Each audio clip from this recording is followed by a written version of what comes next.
जय हिंद। चाइना ने अमेरिका के B-2 विमान का कॉपी करके खुद का S-20 विमान बना लिया। ये एक स्टील्थ बॉम्बर है। स्टील्थ क्या होता है और बॉम्बर क्या करते हैं? स्ट्रेटेजिक बॉम्बर होते हैं। ये रडार के पकड़ में नहीं आते हैं। अब ये भारत के लिए एक बहुत बड़ा सिक्योरिटी कंसर्न है, क्योंकि ये भारत के पास घूमेगा और रडार में पकड़ में नहीं आएगा। लेकिन इसको पकड़ने के लिए ओवर द होराइजन रडार होता है। अब हम ये दोनों की टेक्नोलॉजी को समझते हैं कि इससे बचता कैसे है और उससे पकड़ कैसे लेता है। देखिए, अमेरिका ने बहुत ही पहले, ये 90 के दशक में अमेरिका ने अपना B-2 बॉम्बर को बनाया था। इसने कई युद्ध में भी भाग लिया है और इसी का कॉपी करके चाइना ने S-22 बॉम्बर बना दिया। ये जो है ये एक स्ट्रेटेजिक बॉम्बर है। बॉम्बर मतलब होता है ये बहुत ज्यादा मात्रा में बम ले जाते हैं सब, बहुत ज्यादा। मिसाइल नहीं मारते, सब बम गिराते हैं सब बॉम्बर से ऐसे, और थोड़ा मोड़ा नहीं, बहुत ज्यादा ले जाते हैं सही सा। स्ट्रेटेजिक का मतलब होता है बहुत दूर तक जाते हैं और परमानेंट डैमेज करके आते हैं। जैसे स्ट्रेटेजिक, यहाँ देखिए ये राफेल है, ये स्ट्रेटेजिक नहीं है, ये टेक्टिकल है। स्ट्रेटेजिक दूर तक जाते हैं। अब राफेल दूर तक नहीं जा पाएगा। अब यहाँ से आप कह दीजिएगा कि फ्रांस उड़ के चल जाओ, सोच रहा जाइए नहीं पाएगा, बीच में रुकेगा। इवन ये फ्रांस से आया भी था तो दुबई में रुका हुआ था, उसके बाद ये इंडिया में आया।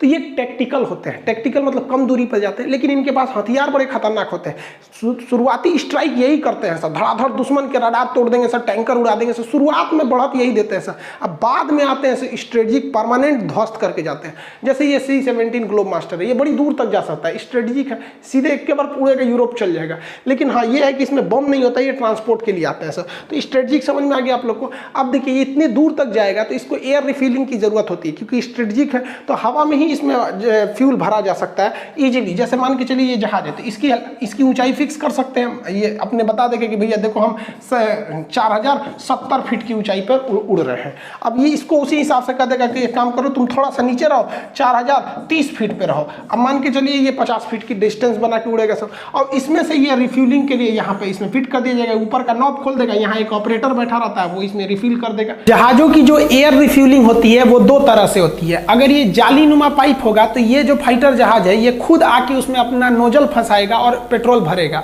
और कुछ जहाजें ऐसी होती हैं जो अपना नोजल नहीं फंसा सकती हैं, तो उसमें एक पीछे क्रू मेंबर बैठा होता है। जैसे यहाँ ये क्रू मेंबर है, ये दूसरे जहाज में भरेगा जिसमें खुद नोजल फंसाने की क्षमता नहीं होती। जैसे ये बड़ा सा जहाज है, ये जो बड़ा जहाज आ रहा है इसमें क्षमता नहीं है, तो आप देखेंगे इसके मुंह पे ये खाली जगह बना है। तो ये जो ऊपर जहाज के पीछे बैठा रहता है ऑपरेटर, वो इस जहाज में देख के भर लेता है। ये पायलट केवल उस जहाज को नीचे ले आके लगा देता है। तो जैसे जिसमें नोजल फंसाने की क्षमता है वो खुद आके फंसाते हैं, जिसमें क्षमता नहीं है उसका क्रू मेंबर, जैसे इसमें क्षमता नहीं है, इसका यहाँ भरने वाला जगह है तो ये अपने जहाज को ले आके रख देगा और ऊपर से जो ऑपरेटर बैठा है वो इसमें ले आके भर देगा। आप समझ गए होंगे air refuelling. Mid air refuelling के द्वारा इसे बहुत लंबे दूर तक ऑपरेट किया जा सकता है। अमेरिका ने एक बार यहाँ से उड़ान भरा था अपने यहाँ से B-2 बॉम्बर से, और ये आया था सीरिया और में यहाँ पर बम गिरा के चला गया। सोच रहा उतना लंबी फ्लाइट लगा था इसको, 17 घंटा कंटिन्यू उड़ान भरते रह गया था, उसके बाद ही यहाँ चला गया था। तो ये काफी लंबे दूरी तक ये लोग हमला कर सकते हैं। स्ट्रेटेजिक जो बॉम्बर होते हैं ये स्टील्थ होते हैं। स्टील्थ को देखिए, स्टील्थ और कैमोफ्लाई ये दो टेक्निकल टर्म होते हैं मिलिट्री के क्षेत्र में। इसका मतलब होता है कि अपने शरीर को छुपा लेना। अब जैसे मान के चलिए ये देखिए ये कैमोफ्लाइज कर रहे हैं, इसको ऐसे ही स्टील्थ होता है। हवा में कोई चीज अगर छुप जाती है तो उसे कहते हैं स्टील्थ, और जमीन पे छुप जाती है उसे कहते हैं कैमोफ्लाइज। यहाँ एक फौजी खड़ा है, देखिए यहाँ पे उसकी बंदूक की नोक है और यहाँ पे है, आपको पता नहीं चल रहा होगा यहाँ पर क्योंकि ये भी झाड़ में घुस गया है। यहाँ पे भी देखिए ये इसकी राइफल है, यहाँ पर ये यहाँ पे है, यहाँ पर ये स्नाइपर छुपा हुआ है, तो इसे कहते हैं कैमोफ्लाइज। तो जब जमीन पर आप खुद को माहौल के हिसाब से ढाल लेते हैं वो कैमोफ्लाइज कहलाता है, और हवा में करते हैं तो उसे स्टील्थ कहते हैं। पूरी तरह से ये छुप नहीं सकते, ना कैमोफ्लाइज पूरी तरह छुप सकता है ना स्टील्थ पूरी तरह छुप सकता है, लेकिन अपने ज्यादातर एरिया को ये छुपा लेते हैं, जिस वजह से ये हमला कर देते हैं। जब तक आप इनको देख पाएंगे ये आपको साफ कर चुके रहेंगे सब। यहाँ पे यही होता है स्टील्थ में। रडार कैसे इनको नहीं पकड़ पाता, जैसे ये देखिए ये स्टील्थ जहाज जो होते हैं इन्हें रडार नहीं पकड़ पाता है। रडार का पूरा नाम होता है रेडियो डिटेक्शन एंड रेंजिंग। देखिए रडार हो, सोनार हो या चमगादड़ हो, ये अपना रास्ता कैसे पकड़ते हैं? परावर्तन के द्वारा। ये वेव छोड़ते हैं और टकरा के जब लौटता है तो लौटने की घटना को इको कहते हैं, और जो टकराया उसको वहां पे परावर्तन। तो उसी सिद्धांत पर ये काम करता है रडार। रडार सिग्नल छोड़ता है यहाँ से, जहां से टकराता है तो ये लौट के आता है तो ये पकड़ लेता है, तो वो इसमें दिखने लगते हैं सब। लेकिन स्टील्थ जहाज में क्या होता है, जहाज जो दिखते हैं सब रियल में उसका साइज थोड़ा बड़ा बड़ा दिखता है। अब हवा में पक्षी भी उड़ रहे हैं सब, तो जब पक्षी उड़ रहे होते हैं ना तो वो भी रडार में आ जाते हैं, बट वो छोटा छोटा बिंदु आते हैं सब। तो जो रडार ऑपरेटर होता है या जो मिसाइल ऑपरेटर होता है वो इग्नोर कर देता है, कहता है भैया ये जहाज नहीं है, जहाज का साइज बड़ा होता है। ये तो पक्षी है। जैसे यहाँ देखिए ये सब जहाज होंगे सब यहाँ पर, अब यहाँ एक छोटा सा दिख रहा है, ये क्या है, पक्षी है। तो ये ससुरा इसी का फायदा उठा लेता है। ये पूरी तरह से रडार में नहीं छुप पाता है, लेकिन इतना छोटा इसका फिगर बनता है कि कंफ्यूज हो जाते हैं लोग कि ये पक्षी है कि रडार जहाज है। तो रडार ऑपरेटर कहता है रुको इसको पास आने दो। जैसे जैसे वो पास आएगा थोड़ा थोड़ा बड़ा होगा, तो इस ससुरा तुरंत ये इतना पास आने के बाद पता चलता है नहीं रे भैया ये जहाज है, तब तक ये आके बम गिरा चुका होता है। अब ये कैसे अपना फिगर यानी सिग्नेचर छुपा लेता है रडार पर, रडार फिगर उसको समझिए। रडार इस तरह से वेव छोड़ता है, तो ये क्या करता है, ये जान जाता है आज करके इलेक्ट्रॉनिक वॉरफेयर में कि ससुरा ये वेव अगर टकरा के लौट गया तो इस रडार को बता देगा। एक काम करते हैं, इसको लौटने ही नहीं देते हैं। तो 100% तो कुछ पॉसिबल नहीं होता है, लेकिन ये सोचते हैं कि कुछ ना कुछ तो 80% भी अगर सोख लेंगे तो हमारा ये 100% फिगर नहीं बनेगा, 20% बनेगा, और रडार ऑपरेटर कंफ्यूज हो जाएगा कि शायद ये पक्षी है। तो इसके बाहर इस पे क्या लगा दिया जाता है, एक कार्बन फाइबर जो होता है और आयरन बॉल का पेंट कर दिया जाता है। वो इस स्पेशल प्रकार के आते हैं, करोड़ों के मिलते हैं। इस जहाज के बाहर जब पेंट कर देते हैं तो ये क्या करता है, 50% वेव को सोख लेता है। जो आया सोख लिया। अब जब सोख लेता है तो रडार को लगता है कि वहां कोई था ही नहीं, क्योंकि वो चला गया। उसको ये नहीं समझ में आता है सोख लिया, क्योंकि रडार बहुत सारे वेव को छोड़ता है। तो जो वेव नहीं टकराते हैं तो रडार को लगता है कि हाँ वहां कोई नहीं था तो चला गया, वहां पे जहाज नहीं थी। तो ये क्या करता है, 50% सोख लेता है, लेकिन 50% भी तो बचा, बड़ा जहाज नहीं दिखेगा, छोटा दिखेगा। अब क्या किया जाता है इसमें, इसका शेप, इसकी डिजाइनिंग इस तरह से बनाई जाती है कि इसमें से रडार की जो किरणें आएंगी वो टकरा के दूसरे डायरेक्शन में मुड़ जाएंगी, वापस जा ही नहीं पाएंगे। इस डिजाइन से बनाया जाता है। देखिए इसका इंजन भी ऊपर रखा गया था कि धुआं ऊपर से निकल जाए। यहाँ पे नीचे रखता है, अमूमन जहाजों का नीचे रहता है या फिर पीछे रहता है। इसका कंप्लीट पीछे नहीं है, ऊपर की ओर है, दिख रहा है यहाँ पर। क्यों, क्योंकि रडार नीचे से देखता है। धुआं वगैरह वाले एरिया को रडार जो है वहां पे वाइब्रेशन होगा तो पकड़ लेता है वहां पर, तो ये ऊपर से निकल जाता है। तो ये क्या करता है, इस तरह से अपने एक स्पेशल डिजाइनिंग की वजह से 30% किरणों को वापस इधर उधर बिखेर देता है। तो इससे पहले जो था ये 50% को सोख लिया, कार्बन फाइबर और आयरन बॉल, और 30% को ये ले लिया। यानी टोटल कितना परसेंट किरणों को ये लोग चौपट कर दिया, 80%। तो रडार पे कितना दिखेगा, 20%। तो रडार पर जब दिखता है 20% तो लगता है कि कोई पक्षी है। तो कंफर्मेशन के लिए किया जाता है कि पास आने दो, पास आएगा तो उतना ही छोटा दिखेगा, उतना ही छोटा छोटा छोटा। लेकिन यहाँ जब एकदम पास आ जाएगा तब लगेगा नया बबुआ ये तो जहाज था। तब यही गड़बड़ हो जाता है स्टील्थ के साथ। अब जैसे आप ही समझिए ना, मान के चलिए आप दूरबीन से देख रहे हैं और आपको कहना है कि हाथी आएगी तो रोकना है। और दूरबीन से देख रहे हैं हाथी, सोच रहा बकरी दिखाई दे रही है, आप कहेंगे ना बकरी है ये तो, बकरी है बकरी। अब पास में आ जाएगा तब कहेंगे रे ससुरा हाथी है ये तो, यहाँ पर गड़बड़ा जाएंगे, पिटा जाएंगे आप वहाँ पर। आपको लगेगा दूरबीन की गड़बड़ी हो, तो टेक्नोलॉजी यूज किया वैसे। अब मान के चलिए आपसे कोई कह रहा है कि शेर आएगा तो उसको रोक देना, गोली मार देना वहाँ शेर में, और आपको लग रहा है कि तो कुत्ता आ रहा है, आप टहल लेंगे इस शेर से न मारना है, तो कुत्ता आ रहा है यहाँ पर, कुत्ता को क्या करना है, लेकिन वो तो स्टील टेक्नोलॉजी अपनाया है। ऐसे एक सरदार जी थे, सरदार जी अपने कुत्ता को टहलाने निकले थे। तो उनके कुत्ते को देखकर उनका पड़ोसी बोल रहा है कि सरदार जी आपके कुत्ते की शक्ल तो शेर जैसे मिल रही है। तो सरदार जी गुस्सा हो गए, पड़ोसी पे कहे चुप, ये कुत्ता नहीं शेर ही है, प्यार के चक्कर में पड़ के इसकी शक्ल कुत्ते की जैसे हो गई। इसलिए लड़का लोग को भी कहते हैं पढ़ाई वढ़ाई कर लेना तो शक्लों बिगड़ जाएगा, करियरों बिगड़ जाएगा। स्टील्थ की एक खराबी क्या होती है कि जो बम होते हैं, जो बमवर्षक जो भी बम या मिसाइल होते हैं, ये स्टील्थ नहीं होते हैं, क्योंकि स्टील्थ टेक्नोलॉजी बनाना काफ़ी कॉस्टली होता है। अब जैसे जहाज़ों का जो हार्ड पॉइंट होता है, जहाँ पे मिसाइलों को लटकाया जाता है या बम वगैरह को लटकाया जाता है, तो अगर इसके बाहर जहाज़ों मिसाइलों को लटका देंगे तो सोच रहा पकड़ा जाएगा, पकड़ लेगा। इसलिए जितने भी स्टील जहाज होते हैं उनमें देखिएगा एक अलग से चेंबर होता है। जैसे देखिए ये खोल के बम बरसा रहा है, यहाँ इसके अंदर चेंबर पूरी तरह से बंद रहता है, बाहर कुछ नहीं लगता रहता है, तो बाहर आ जाएगा। चाइना ने एक बार कहा कि हम अमेरिका के दो सबसे खतरनाक बॉम्बर की श्रेणी में B2 बॉम्बर है और फाइटर जहाज की श्रेणी में F-22 है। F-22 B2 बम गिराता है, F-22 मिसाइल मार के धड़-धड़ा के निकल जाता है। तो ये दोनों को पकड़ में आते हैं, सब पकड़ाते नहीं है, सब वो स्टील्थ में छुप जाते हैं। तो चाइना ने कहा हमने पकड़ लिया, F-22 को पकड़ लिया, हल्ला कर दिया, पकड़ लिया, उसकी मिलिट्री खुश। अरे बकलोल, उस ससुरा F-22 को तब पकड़ा था चाइना जब वो फ्यूल भर रहा था हवा में, और उसका फ्यूल टैंक बाहर लटक रहा था। अरे अब हाल है ससुर तूने, वो अपनी सेना को ना मनोबल बढ़ाने के लिए कुछ झूठ बोल सकता है। तो ये जहाजें जो होती हैं अपने अंदर चेंबर में रखे रहती है, और इसमें इतना बम होता है, सोच नहीं सकते हैं। देखिए इतना बम, किसी बटालियन के पास जितना बम रहता है उस ससुरा उतना किसी का कॉपी किया चाहिए, तनी मनी जहाज रखता है, बम उतना ज़्यादा नहीं रखता है, तो बैलगाड़ी पे लाते हैं हम। तो ये बॉम्बिंग बहुत, ये कारपेट बॉम्बिंग के लिए फेमस है। कारपेट बॉम्बिंग होता है बिछा देते हैं सब, पूरा बम धड़ाधड़ गिरा के कंप्लीटली डिमोलिश कर देते हैं किसी एरिया को। ये हो गया कारपेट बॉम्बिंग। तो पहले ही कारपेट बॉम्बिंग तो होगा नहीं, पहले तो फाइटर जहाज आके मार धाड़ के दुश्मन के रडार वगैरह की उखाड़ देंगे सर, देखेंगे सर अब रास्ता खाली है, तब भेजा जाता है बॉम्बर को। तो चाइना कुछ ना कैसे भी कहिए तो उसको एक बढ़त तो मिल गई भारत के लिए सिक्योरिटी थ्रेट है। अब चाइना क्या सोच रहा है कि उसके पास बॉम्बर आ चुका है, वो रडार में पकड़ में नहीं आएगा, अब उसको ये लद्दाख के पास सिंजियांग प्रांत में डिप्लॉय कर रहा है, इसमें पूरा परीक्षण कर रहा है। हाल ही में यहाँ पे अपना बुलेट ट्रेन बना लिया, इसको लगता है रडार में तो पकड़ाएंगे नहीं, क्योंकि पहला तो एक तो ये स्टील है, रडार में नहीं आएगा, दूसरा यहाँ हिमालय पर्वत है, ये हिमालय के उस साइड उड़ते रहेगा, धड़ाक से इधर हेल के हमला करके भाग जाएगा यहाँ। इसको लगता है कि भारत वाले लोग को कुछ नहीं पता, भैया हिंदुस्तान वाले जुगाड़े पे अटके हैं। तो यहाँ पर हम लोगों ने भी जुगाड़ लगा दिया ओवर द होराइजन रडार में। देखिए पहाड़ रास्ते में आ जाता है तो भी रडार पकड़ नहीं पाता है। और अगर पृथ्वी गोल है होराइजन, हालांकि जब ज्योग्राफी पढ़ाते हैं तब बोलते हैं कि पृथ्वी जियोड है, हालांकि ज्योग्राफी का जब टॉपिक रहेगा तभी बोलेंगे पृथ्वी जियोड है, पृथ्वी लगभग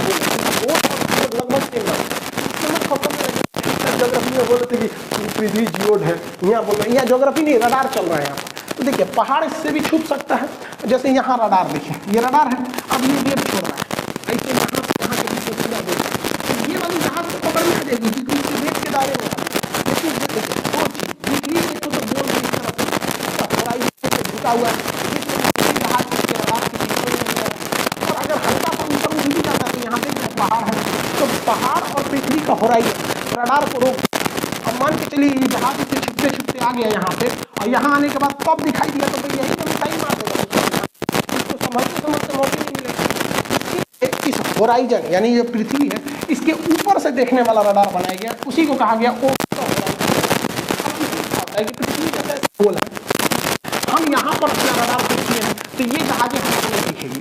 लेकिन अगर ऐसा हो कि यहाँ एक शीशा लगा दे तो इसमें दिखेगा, ये यहाँ से देख लेगा, तो हवा में कोनो शीशा तो लगा नहीं सकते, आसमान में कोनो शीशा लगाइएगा, ऐनक लगाइएगा वहाँ पे। तो यही काम करता है वायुमंडल का आयनोस्फीयर। हम लोग जो हवाओं के परत के बीच में रहते हैं, हमें हवाएं दबा के रखी हैं, इसलिए हवा यहाँ से भाग नहीं पाता है। पहले हम जिस मंडल में रहते हैं उसे क्षोभ मंडल या ट्रोपोस्फीयर कहते हैं, उसके ऊपर जाते हैं तो फिर आपका स्ट्रेटोस्फीयर, मीजोस्फीयर, आयनोस्फीयर, एक्सोस्फीयर आता है। तो आयनोस्फीयर जो चौथा मंडल है जिसे हम लोग कहते हैं आयन मंडल, वहाँ पर उसमें बहुत सारे कॉस्मिक किरणें पाई जाती हैं।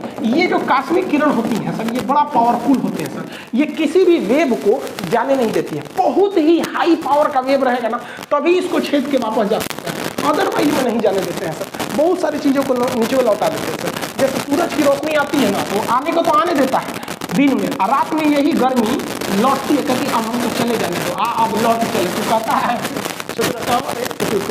बीच में बादल जो होते हैं सर, वो सब इन सब चीज़ों को रोक लेते हैं। हालांकि वो आयन से बहुत दूर है, इसलिए सूर्य की गर्मी को तो बादल ही रोक लेते हैं, इसलिए रात में भी गर्मी लगती है। यहाँ पे क्या किया गया, वैज्ञानिकों ने इस्तेमाल किया ये आयन मंडल।